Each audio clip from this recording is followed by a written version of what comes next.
کایە ڕانا شێت و شەیدای تۆم وەرە نازماکایە ڕانا بەغەمزەوە نازی بەخۆدا نازی چاوی کەژاڵ و لێوی بەخاڵێ لە دینی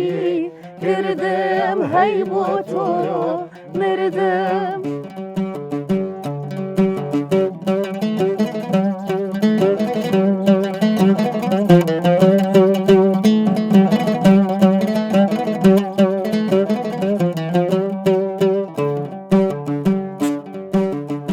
گۆزێکی سووری پێدەچێ بۆکانی ڕانا شێت و شەیدای تۆم وەرە نازانیە ڕانا بەغەڵێزەوە نازی بخۆدا نازی چاوی کەژاڵ و لێوی بەخاڵێت لە دینی کردم هەی بۆ تۆ مردم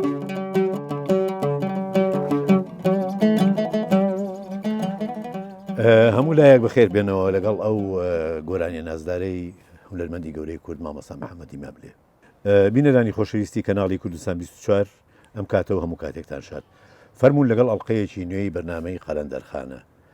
بەرنامەی ئەم جارەمان تایبەتە بە لێدوان لەسەر ژیان و شێعرەکانی یەکێک لە شاعرانی ڕۆژهەڵات یەکێک لە شاعرانی شاری نەغەدەی خۆشەویست کە ئەویش سلێمان ئەمیر عەشایەریە کە ناسراوە بە سێمان و نازناوی شێعری سێمانە. بێگومان زانیاریمان زۆر کەمە دەربارەی ئەم شاعرە و شێعرەکانی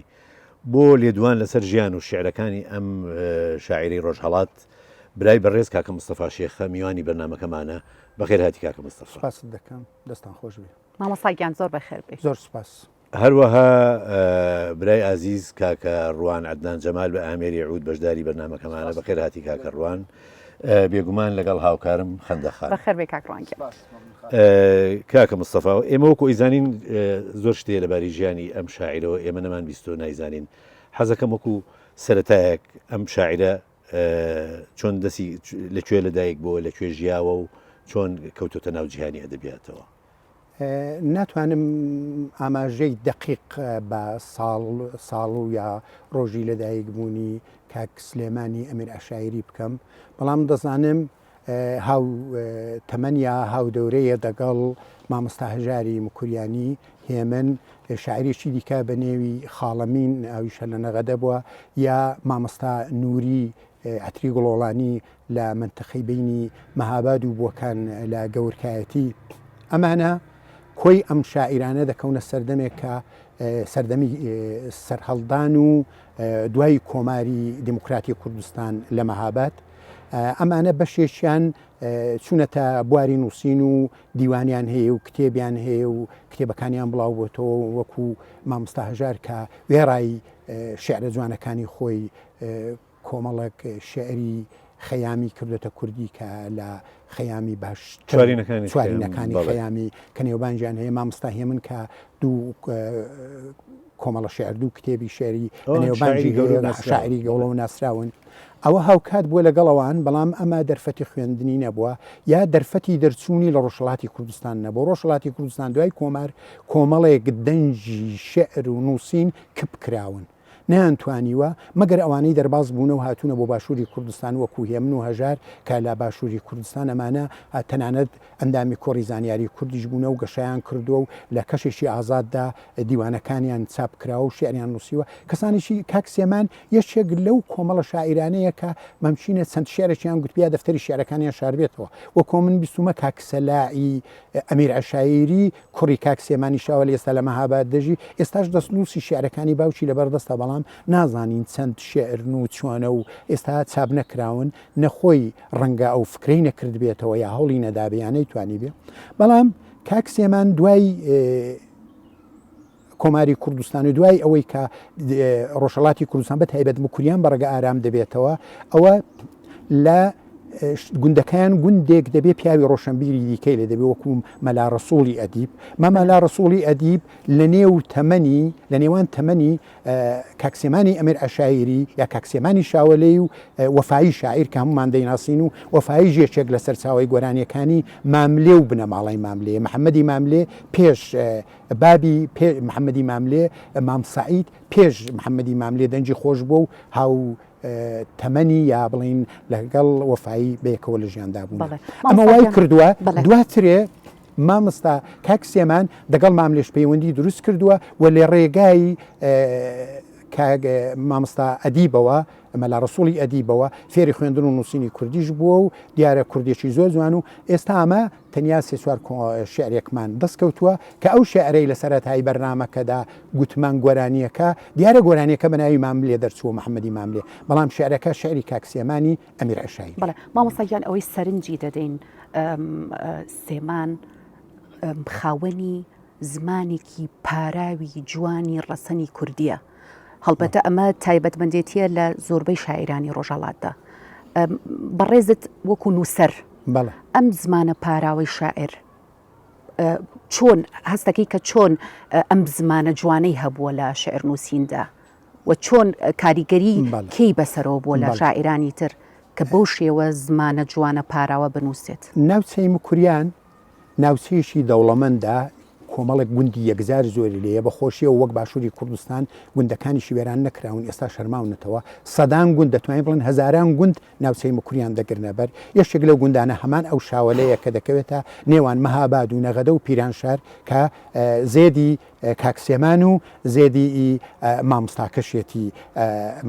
مەلا ڕسووڵی خەتیب مامۆستا هێمنی مکوریانی پرسیاری لێ دەکەن لەسەر زمانی شعر و ئەدەب ئەو ئاوا وەسفی کاک سلێمانی شاوەلە دەکا لە وەڵامی پرسیارەکەیدا لە ساڵەکانی هەشتاکان دوای وەی کە ئینقلابی ئێران حکوومەتی پاشایەتی لە ناو دەسێ خەڵک توانای ویان دەبێت لە زمانی کوردی بکەنەوە و بۆ خۆیان کوردی بخوێنەوەوانە بۆ خۆیان بە جوهدی خۆیان و بە هەوڵی خۆیان لێ دەپرسن دەڵێن کاکسێمان دەڵێن تۆ شعرمان بۆشیکەوە دەڵێ من حازرم شعری کلاسیکی کوردی شعری نووسرا و شعری شاعران تەنەم بۆ لێک بدەمەوە بەڵام ئەگە کارتان بە فۆلکلۆر و کولتوری کوردی داوە بچون کەسێک هەیە بە نێوی کاکسێمانی شاوەلێ لە شاوەلەی دەژی ئەو مامۆستای ئەم بەشەیە دیارە ئەوەی لە کولتوری کوردی و فەرهەنگی کوردی و لە خەڵکەوە فێر بوو.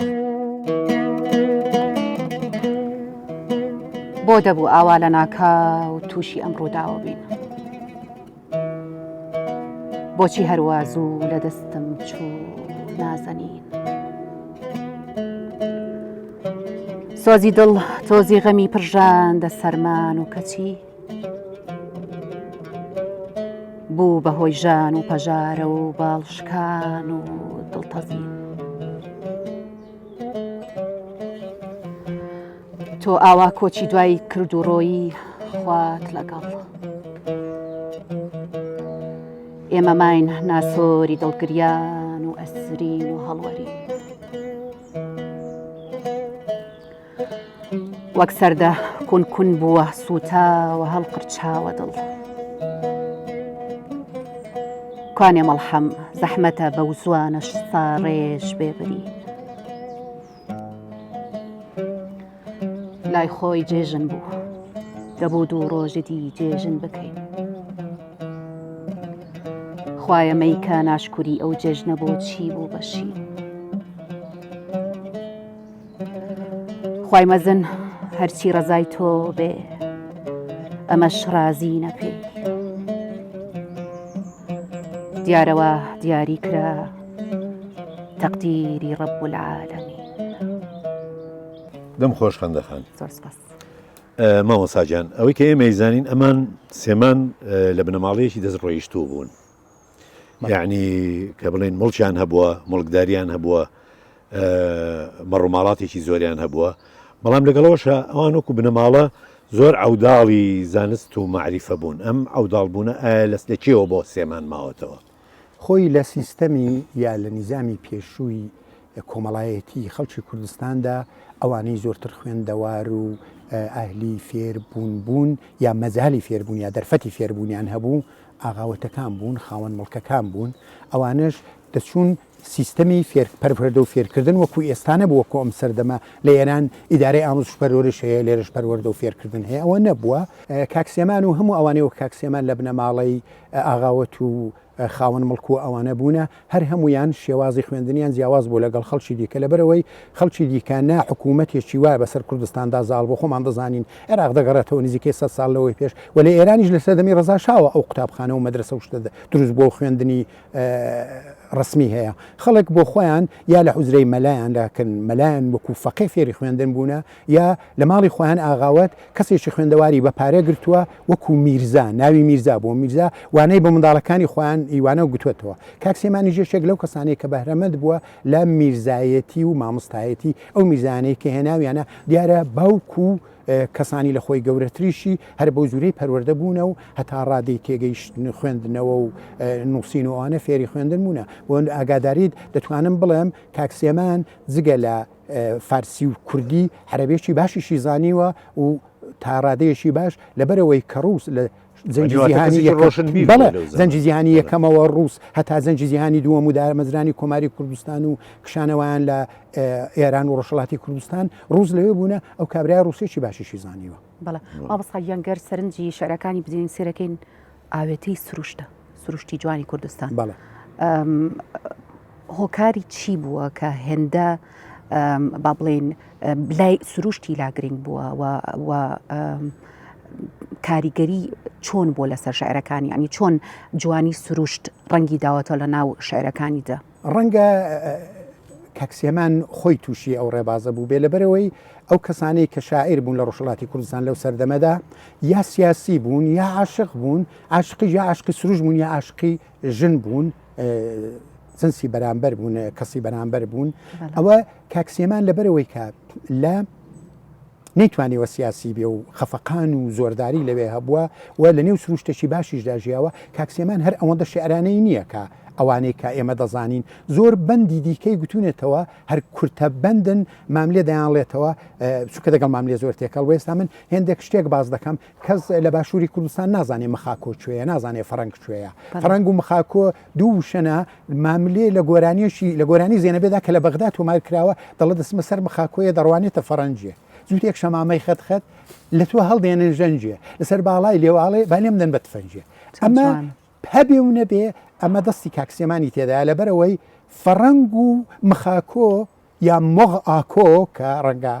کەلیمەیەکی کۆن بێ باز دەکرێت دەڵێ لە مغەوە هاتۆ مغەکانی پێش ئیسلامەوە مخاکۆ و فەرەنگ دوو چێون دەکەونە ئەم بەرەوبەری شاوەلەی زێدی کاکسێمانی باسی ماملێت کرد کاریگەری محەممەی ماملێ لەسەر سێمان چی بوو چی ماملێ و سێمانی کۆ کردوێتەوە بخۆی کاکسێمان باسی ماملێ دەکات دەڵێ کە حکوومەت ڕۆیشت حکوومەتی کۆماری کوردستان ڕۆیشت زۆر پەیوەندی هەیە بەوە دەڵێ لە دەشتی شنووە خەڵک توتنی دەکرد دەڵێ دوخانیاتیاندانە ئیدارەی دوخانیات دایرەیەک بوو دەهات حکوومەت توتنی دەکڕێەوە و دەهات بەسەر توتنەکەشە ڕادەگەیش کە چۆنی جێبەجێ دەکرد چون توتن قاچاق بوو دەڵێ حوسێنی ماملێ برای محەممەدی ماملێ کرایشێک لەو مەمورانە بوو لەو کارمەندانە بوو لەو فەرمانبەرانە بوو لە شنوۆیەوە دوای وی حکوومەت هاتەوە و بارزانیەکان شنویان بەجێش بەرەو ئاراس و ئەوانە و کۆماری کوردستان نەما دەڵێ ئەوە هاتوێوەی دەکرێم شاتوێ ئەوێم دەکرد لەگەڵ حوسێنی نێوانمان خۆش کرد دوای لە ڕێگای حوسێنەوە محەممەدی شمناسی کاکسێمان خۆی دەنجێکی خۆشیشە بۆ لەبەرەوەی کە ئاغاوت بوو پێی خۆش نەبوو بیڵەیانەی وێراوە بیڵێنەی توانیەوە بیڵێ گۆرانی نییە کەمی هەیە یەک گۆرانی من لەسەر فێسبووکە کەمە یەک گۆرانی تۆماکراوی هەیە سەڵتەنا بە دەنجی خۆی دێڵێ هەمیشە کە شێعرەکەی داناوە گۆرانیەکەشی بە زەمزەمە بۆ ماملێ کوتێتەوە بۆ خۆی لە زیەشی دەڵە هەر چەندی کردم ماملێ فێری گۆرێشێک لە شێعرەکانم نەبوو بۆ گۆرانی بێڵێ بە زورێکی دیکەی کودەوەی کە منویستمە فێرینە بەڵام مامۆستایان پێمان خۆشە شعری گادەر بکەین بە میوان ئەویشێکێکە لەو شارانەی کە محەممەدی ماملێ کردوێتی بە گۆرانی کاک حەمید و کاک ڕوان پێشکەشمان دەکەن.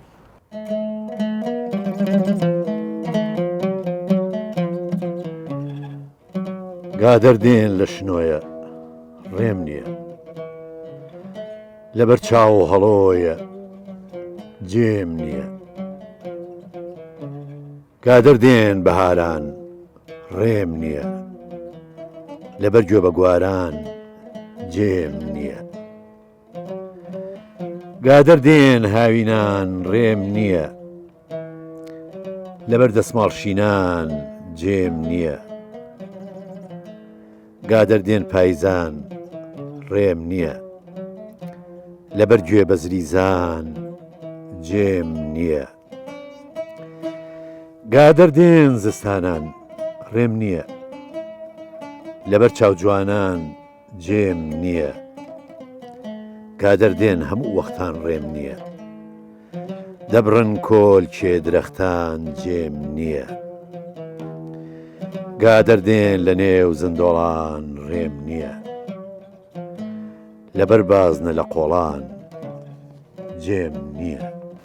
دەم خۆش کاک حەمیدگیان زۆر سپاس. دەست و پەنجە خۆش بێ کاک ڕوانگیان.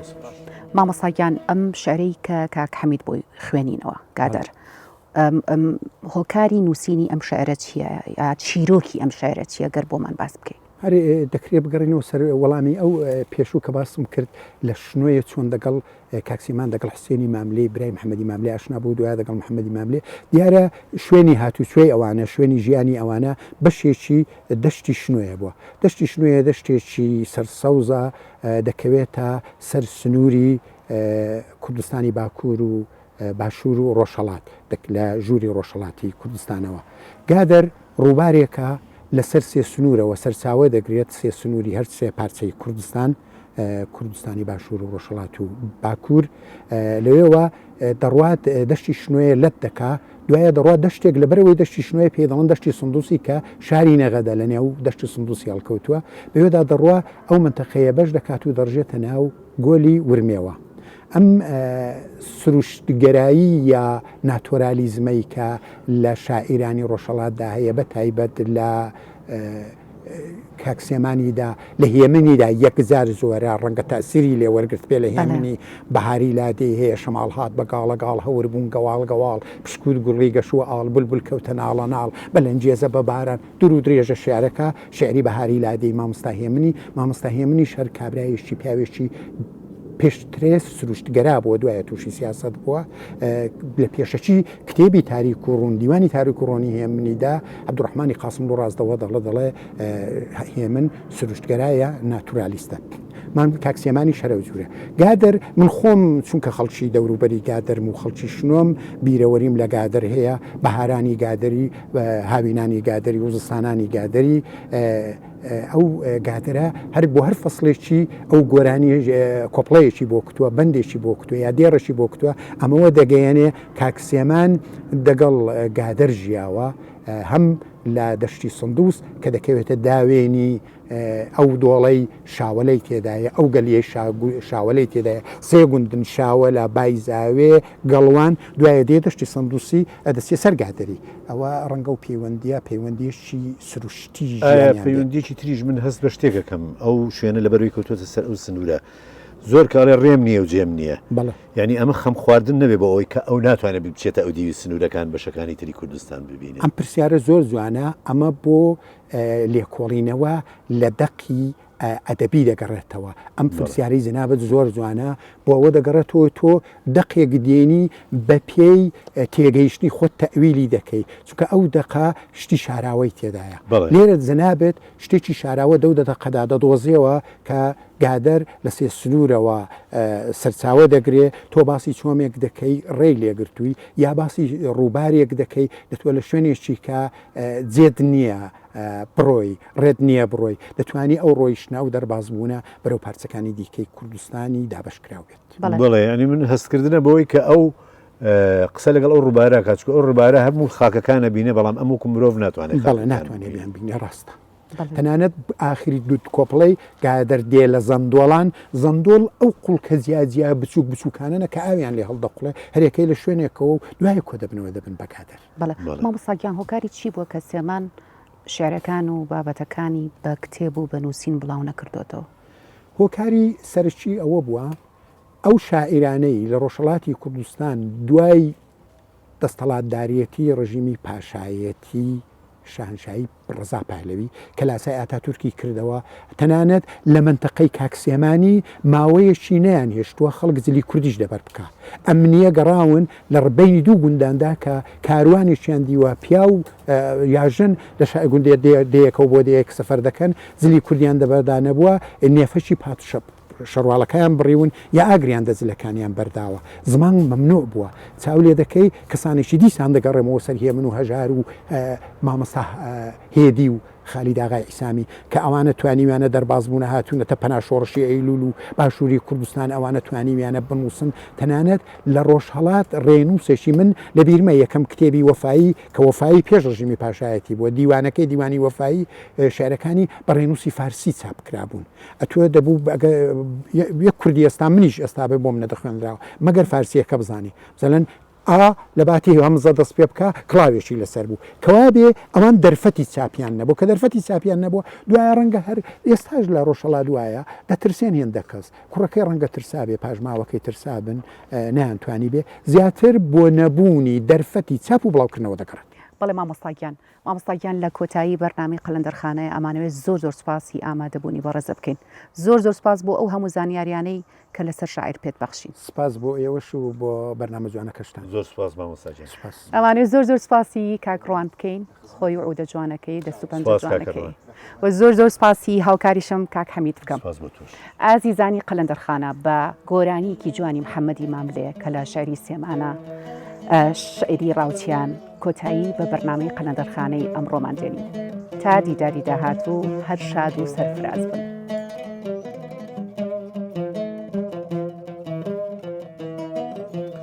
ڕاوچیان ڕایەوە ئەی چڕایە ئەی ڕەولایە دەشتی لە جانیە ئەی ئەسپایان زیمکەن ئەی لەغایەوەیە ئەی تەجیایان بەرێنە سەرێلانیە ئەی سەفی سوایان چەنێ جوانیە ئەی لەبەر ماڵی مەشکانیە